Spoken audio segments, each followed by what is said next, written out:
Fox 66 News with Brian Wilk, meteorologist Craig Flint, and Mike Finner with sports.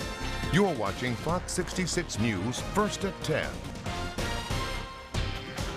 Erie police continue to search for a suspect in a fatal shooting that happened earlier this week. Good evening, I'm Brian Wilk. We'll get to that story in a moment, but first, fire crews in Fairview responding to a garage fire this evening. It's new tonight at 10 o'clock. Calls for that fire going out at 9 o'clock tonight. When crews arrived in the 4400 block of they found flames coming through the roof of an attached garage. Smoke quickly filling the house as well. The damage appears to be extensive, and within half an hour, the roof of the garage collapsed. It's not clear at the time if anyone was at the home during the fire. And fire crews responding to an early morning fire on the upper floor of a downtown apartment complex. Erie fire crews were called to the Schmid Towers in the 100 block of East 6th Street around 2:30. According to Erie County 911, a couch in one of the apartments caught fire. Crews were able to quickly contain the fire before it spread.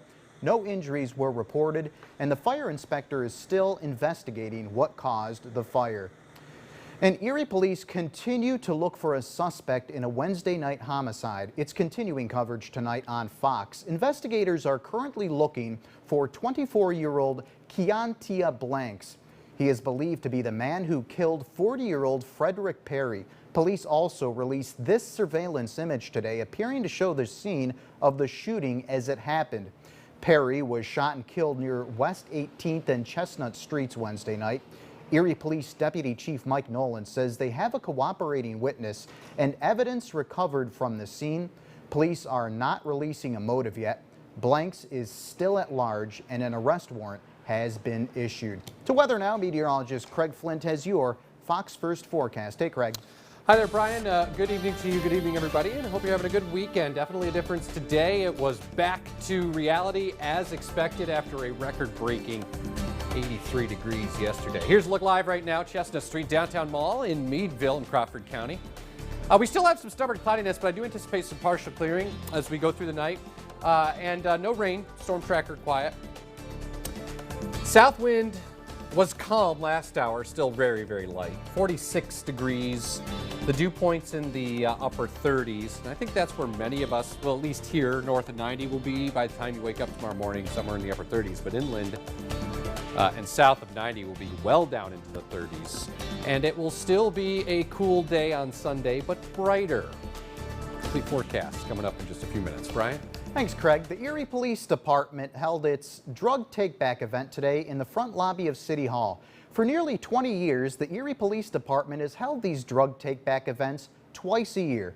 People can drop off unused and unwanted medications so they can be disposed of properly. Now, events like these help to call attention to the permanent drop-off boxes, which are located at the Erie County Courthouse and locations throughout the county.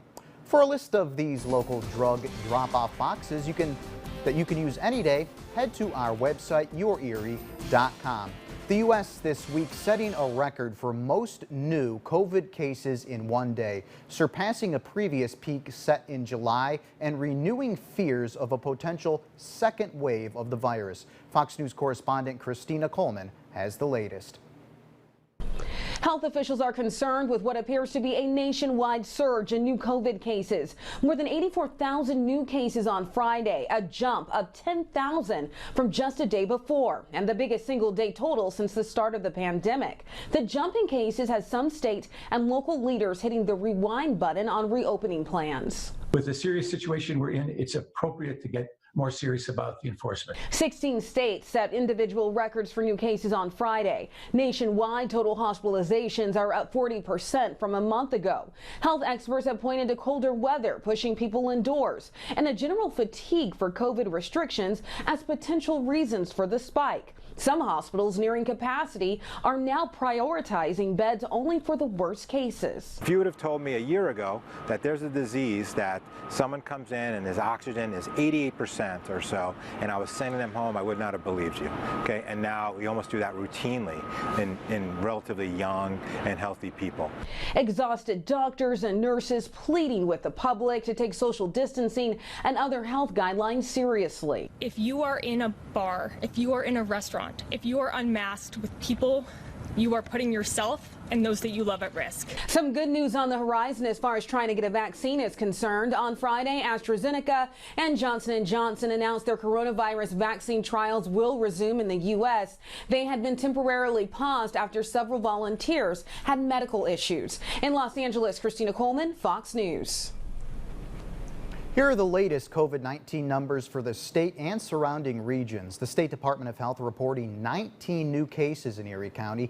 That brings the total to nearly 2,000 cases. Statewide, 2,043 new cases are reported in Pennsylvania, bringing the total statewide to over 192,000. There were also 29 new deaths reported. That total stands at 8,654. Crawford County is reporting 449 cases, an increase of 11. Warren County is holding steady at 62 cases. Chautauqua County reporting 936, and Ashtabula County is up 5 cases to 740. Nearly 70 years ago, Erie native Harold Knight was killed in the Korean War, but his family never got a chance to say goodbye with a proper burial. Chelsea Swift was there as Knight was finally laid to rest. Harold Knight grew up in Erie, attending Erie High School, but at age 20, he was killed in action during the Korean War. Almost 70 years later, his brother Albert Knight says his family can honor Harold with a funeral. I'm very proud of it. And we're paying a big tribute to it for him, you know, and we're sure glad he's home.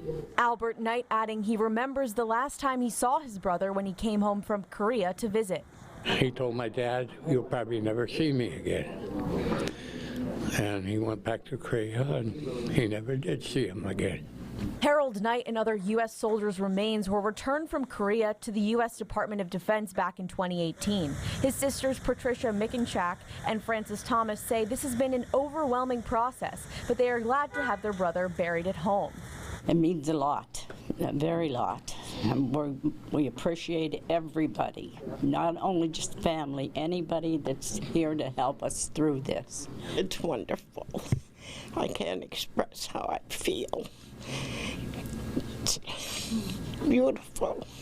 And members of the Knight family say they are grateful to gather together and celebrate the life of Harold Knight and his service in the U.S. Army. We always kind of looked at ourselves as kind of a humble, small family, and to come back here and then just see the recognition and what this family's done. Harold, you know, being in the Korean War. Chelsea Swift, Fox 66 News. Harold Knight's casket was escorted by state police and Patriot riders from downtown Erie to Hector Cemetery in Seneca, Pennsylvania. More than 600 Edinboro University students celebrated their graduation ceremonies with a twist. Today, Edinboro University hosted its undergraduate and graduate commencement ceremonies for the spring semester.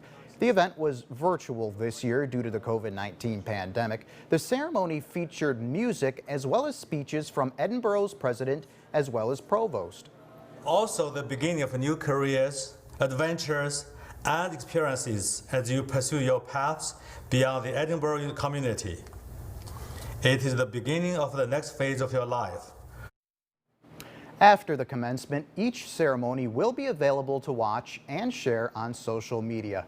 Great Clips Salon is raising funds for Johnny Heibel, the McDowell High School football player who suffered a brain injury earlier this month. All weekend long, local Great Clips hair salons are donating $2 from each haircut to the Heibel family. At all 4 of the Great Clips locations, they will be running this promotion and collecting donations for the family.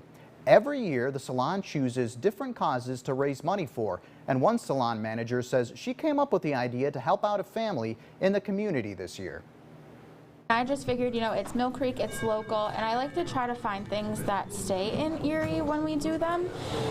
So I just figured what a better way, and we have a lot of his teammates and other kids that go to McDowell that come in, so I figured what a better way to get the word out.